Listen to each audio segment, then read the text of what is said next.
cuántos ganamos? En uno. Mira, al final ha ocurrido. Estamos viviendo un auténtico colapso en los precios de las criptomonedas, impulsado en gran medida por la industria bancaria, la cual está poniendo muchas piedras porque quiere que la industria cripto hinque la rodilla y que las regulaciones acaben saliendo por presión en los precios a favor de los bancos.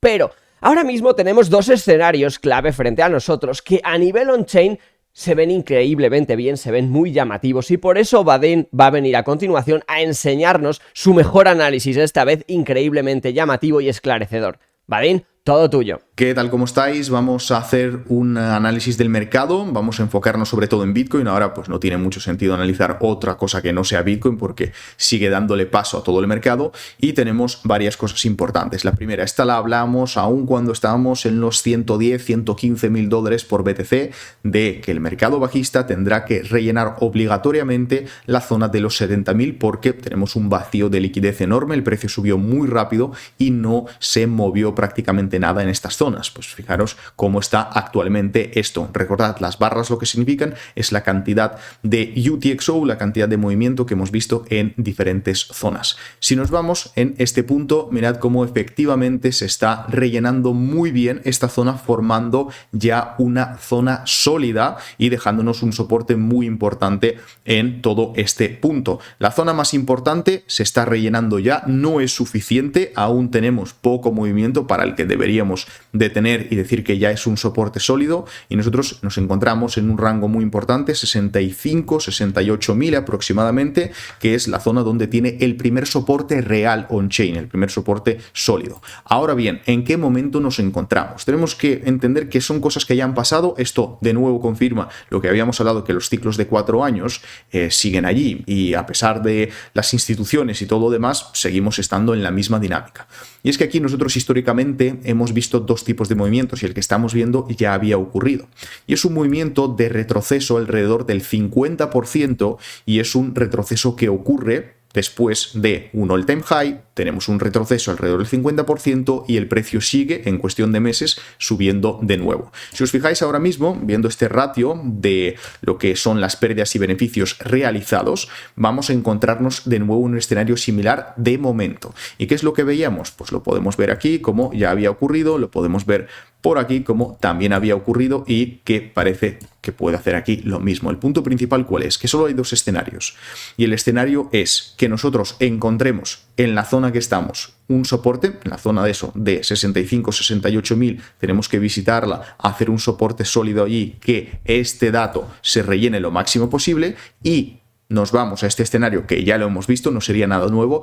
Y si no podemos hacer todo esto, entraríamos en el escenario de un mercado bajista completo, mercado bajista de bastante tiempo, en el cual pues tendríamos muchos meses de caída tras caída y zonas bastante más bajas.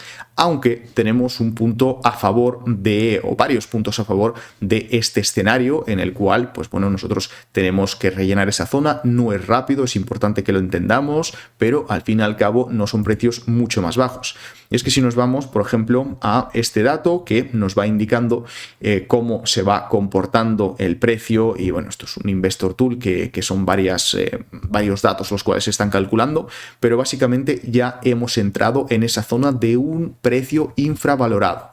Si nosotros nos vamos a otro dato, que es las desviaciones extremas del MVRV, también estamos muy cerquita de entrar en esta zona. Por lo tanto, esto lo digo sobre todo para los análisis más bajistas, de los 30.000, 40.000 por BTC. Esto es algo real en caso de que entremos en ese segundo escenario y no nos quedemos en el primero. Hay otro dato que también está muy cerquita, que es otro punto a favor del primer escenario, y es la cantidad de monedas en pérdidas y en beneficios. Y es que si vemos históricamente Bitcoin, pues la cantidad de monedas en beneficios en cada ciclo bajista solía rondar el 40-50%. Es cierto que forma una línea ascendente y cada vez hay menos pérdidas en cada ciclo que en los anteriores, y en este caso estaríamos muy cerca, estaríamos a unos pocos miles de dólares de nuevo entrar en la zona verde, que históricamente nunca nos ha dado ningún tipo de fallo y nos mostraba precios ya muy atractivos y zonas cercanas a pues esa consolidación antes de que el precio vuelva a hacer esto.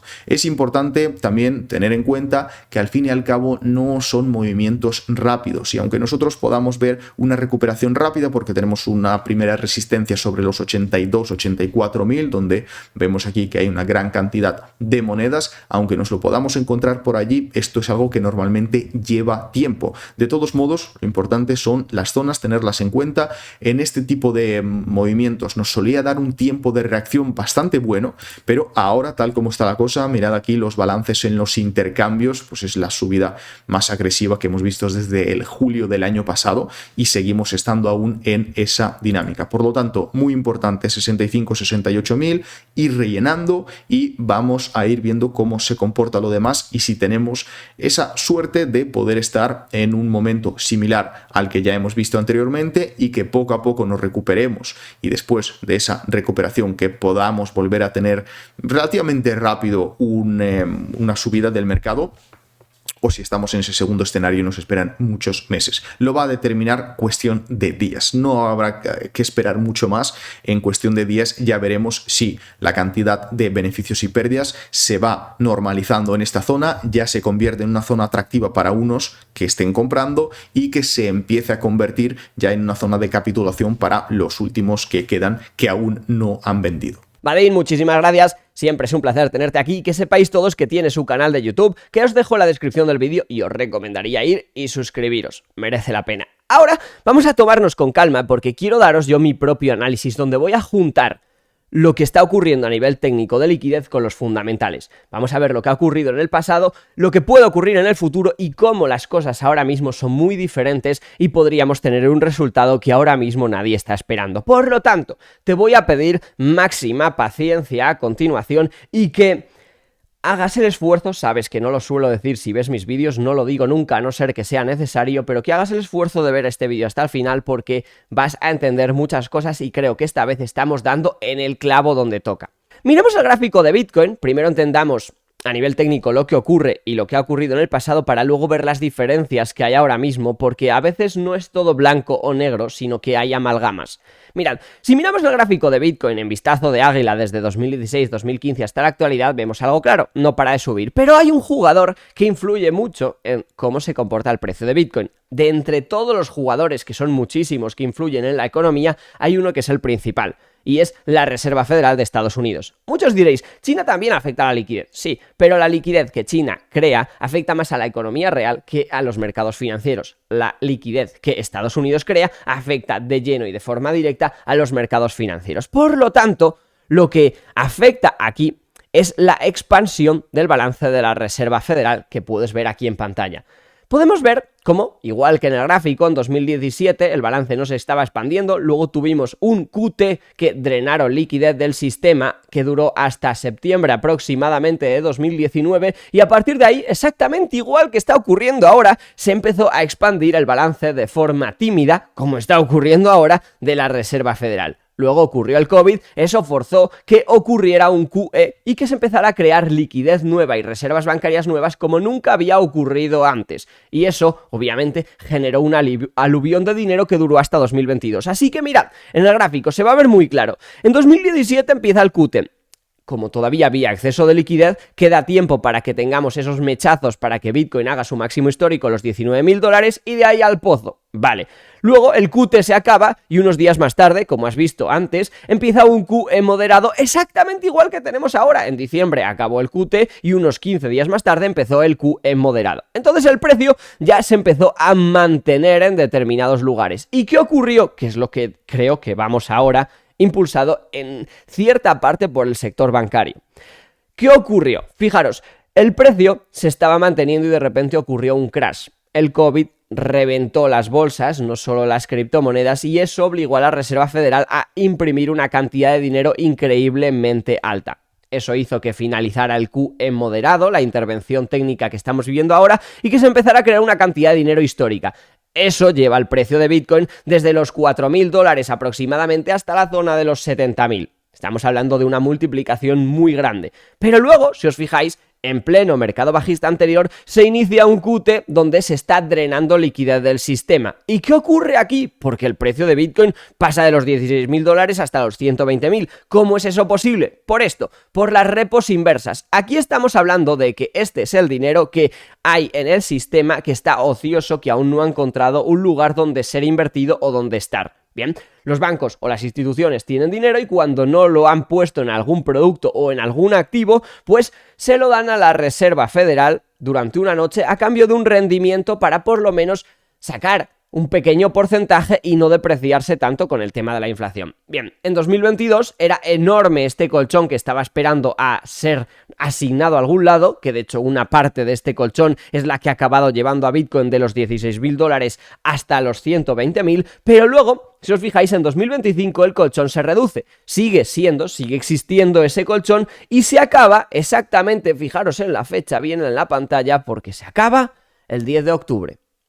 La fecha en la que todo cambia para el ecosistema de las criptomonedas y los precios se van totalmente al garete por el desajuste que hay. Ese justo es el día en que se acaba el colchón y ahora no hay ningún tipo de gasolina ni de expansión de la Reserva Federal ni tampoco en el colchón de las repos para que esto pueda seguir subiendo y por eso baja día tras día, además impulsado por el sector bancario, porque los bancos son una parte muy importante en la cadena de cómo se distribuye la liquidez. Los bancos no dan liquidez a cripto, pero sí financian a quienes dan liquidez a cripto, como los exchanges, los market makers, los hedge funds, los dealers, etc. Y si les cortas la financiación, o se la reduces o se la encareces, ahora financiarte para este tipo de actividades pues va a ser bastante más elevado, a lo mejor a esas instituciones ya no les sale tan a cuenta, pues de repente empieza a ocurrir lo que estamos viendo ahora mismo aquí en pantalla. ¿Entendéis? Nos dirigimos, y voy a ser muy claro con lo que yo creo, a un crash. Ese crash puede venir dado y no tiene por qué ser algo como el COVID. En 2022 fue la crisis de Silicon Valley Bank y a nivel de precios fue más suave. En 2019 fue la crisis de las repos y a nivel de precio fue más suave. No tiene por qué ser algo increíblemente hecatómbico. No sé si la palabra está bien dicha, pero creo que se me ha entendido. No tiene por qué ser algo tan drástico, pero sí es verdad que es donde yo creo que nos dirigimos para que la Reserva Federal vuelva a imprimir dinero de forma muy agresiva. Ahora bien, ese crash se va a dar por la caída de los precios que están rompiendo cosas y finalmente van a desencadenar una ruptura aún mayor, o se va a dar por un agente exógeno a los mercados financieros que van a poner en jaque a todos los activos digitales y a todos los activos de riesgo. Eso es lo que no sé y eso es lo que veremos, pero es hacia donde creo que nos dirigimos. Bien. Y ojalá me equivoque y ojalá Badin tenga razón y sea el escenario número 2, el cual resulta que ahora tenemos un alivio, un rebote y nos da la posibilidad de volver a ver Bitcoin en la zona de los 100.000. Ojalá. Yo personalmente en este momento ya lo dudo porque mientras tanto por detrás está habiendo una negociación a nivel fundamental muy grande entre la industria cripto y la industria bancaria para regular toda la adopción de la blockchain y de los activos digitales. Sabéis que el principal problema son los yields de las stablecoins. Los bancos no quieren compartirlos y que las empresas cripto puedan repartir rendimientos porque los usuarios depositen sus stablecoins en exchanges como Coinbase, como Kraken, como Gemini, etc. Y ahora, ayer hubo una reunión a puerta cerrada de los demócratas para tratar la ley de estructura de mercado y empezaron a surgir diferentes cuestiones que a la industria cripto le podrían venir bien y podría aceptar para no recibir rendimientos. Esto también viene dado de la reunión que tuvimos el lunes en la Casa Blanca entre la industria cripto y la industria bancaria, donde parece que están empezando a haber no acuerdos, pero sí propuestas. Y los acuerdos que están diciendo, y te lo explico de forma muy sencilla porque es bastante curioso, son los siguientes. La industria cripto ha dicho, al parecer, vale, bancos, no recibiremos yields nosotros, ¿vale? No podremos repartirlos nosotros, pero en vez de que el reparto de rendimientos por los depósitos bancarios esté concentrado en los 3, 4, 5 grandes bancos en Estados Unidos, nuestros depósitos por las stablecoins queremos que estén depositados en bancos estatales, en bancos más pequeños y que esos bancos más pequeños pues puedan aumentar su participación en el mercado y no tanto vosotros, porque los depósitos bancarios no van a huir como vosotros decís del sistema financiero, pero van a ir, en vez de a los grandes, van a ir a los más pequeños, nivelando el campo de juego, y en vez de que JP Morgan, Bank of America, Goldman Sachs y Morgan Stanley sean los principales, pues que los bancos más pequeñitos también puedan empezar a jugar. ¡Ja! Eso sí que es una buena jugada. Y los bancos nuevamente están enfadados. Y a más enfado de los bancos, sinceramente, más problemas vamos a tener nosotros con los precios de los activos digitales que van a seguir cayendo hasta que esto en algún momento llegue a una solución. La cosa es, como he dicho antes, si esta solución va a venir antes o después de que algo se rompa en el sistema. Si algo se rompe en el sistema, al final, quien acudirá en última instancia a rescatarlo será la Reserva Federal, y ya has visto lo que ocurre cuando la Reserva Federal actúa. Ahora quiero que escuches las palabras de Tim Scott, que está hablando precisamente sobre esto, y me parecen muy interesantes. Todo tuyo. Déjame hacer un análisis en profundidad e intentaré no ponerme demasiado técnico con este tema, pero quiero ser muy claro. Primero, no estamos comparando cosas equivalentes. Segundo, el seguro de la FDIC es algo que atrae depósitos a los bancos y debe ser así porque es una herramienta muy poderosa y positiva.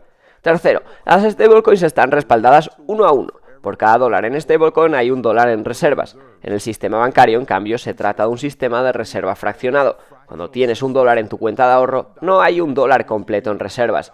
Así que estamos comparando manzanas con naranjas. Pero aquí está el punto clave. 1. Permitir que las empresas cripto paguen recompensas es algo positivo. 2. No pueden publicitarse como si fueran un banco, y eso es fundamental para la protección del consumidor. 3. Queremos asegurarnos de que el pago de recompensas sobre saldos en stablecoins esté vinculado a algo más que simplemente tener un balance. Por eso, vamos a asegurarnos de que no camine, no hable ni actúe como un pato, porque no es un pato. Queremos que quede claro que son cosas diferentes y que el consumidor no tome decisiones basadas en información errónea. En resumen, el mensaje es muy simple. No va a haber una fuga de depósitos. Vamos a sentarnos nuevamente con los bancos de consumo, con suerte la próxima semana, para seguir teniendo esta conversación.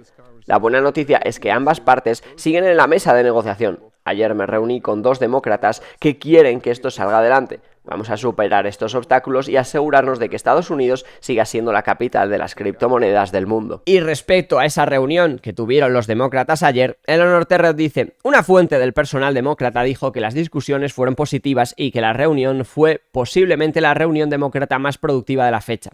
Ahora bien, con lo que quiero que te quedes, las probabilidades de que se apruebe la ley Clarity han aumentado al 60-70% en el día de ayer, porque lo que sí que es verdad que estamos viendo es que el shutdown no se ha dado, punto increíblemente relevante para nosotros, y que realmente el avance en la estructura de mercado para las criptos está siendo real y se están poniendo las pilas y están queriendo avanzar y están moviendo cosas. Puede haber ahora más o menos desacuerdos, pero se acabarán solucionando. Y si siguen así, acabarán consiguiendo aprobar esta ley dentro de 2026, que eso es lo realmente importante para nosotros, porque es donde, cuando la Fed vuelva a poner el grifo de liquidez, conectas la tubería directamente a blockchain y puede llegar el dinero directamente en formato tokenizado o en formato de stablecoins. Así que ahora entiendes el problema que hay actualmente con la liquidez y con los precios cripto, también entiendes los posibles escenarios que podrían venir a continuación y entiendes, una vez estos escenarios se solventen de una u otra forma, por qué lo harán. Lo único que no sabemos es exactamente cuándo, pero sabemos que lo harán. También entiendes cuál será el lugar preferido de esta nueva liquidez para correr y fluir. Por eso quiero terminar este vídeo con esta encuesta de Polymarket, donde dan un 51% de probabilidades de que Ethereum pierda la segunda posición por capitalización de mercado en este 2026. En el caso de que ocurriera, ¿quién será la criptomoneda que podría ocupar esa segunda plaza? Bueno, muchos lo sabemos, muchos lo intuimos y muchos pensarán que es Tether. ¿Te ha gustado el vídeo? ¿Te ha aportado valor? ¿Te ha entretenido? Un buen like se agradece. Y como siempre, nos vemos mañana en el siguiente vídeo. Y espero, ya me lo dirás en los comentarios, que haya merecido la pena llegar hasta aquí, hasta el final y hasta este punto, y que hayas tenido en cuenta todo el proceso que necesitaba explicarte para que tengas al menos un poco más de tranquilidad sabiendo que los precios son irracionales, pero al final hay bastante normalidad en lo que acaba ocurriendo. Bien, bueno, nos vemos mañana. Chao.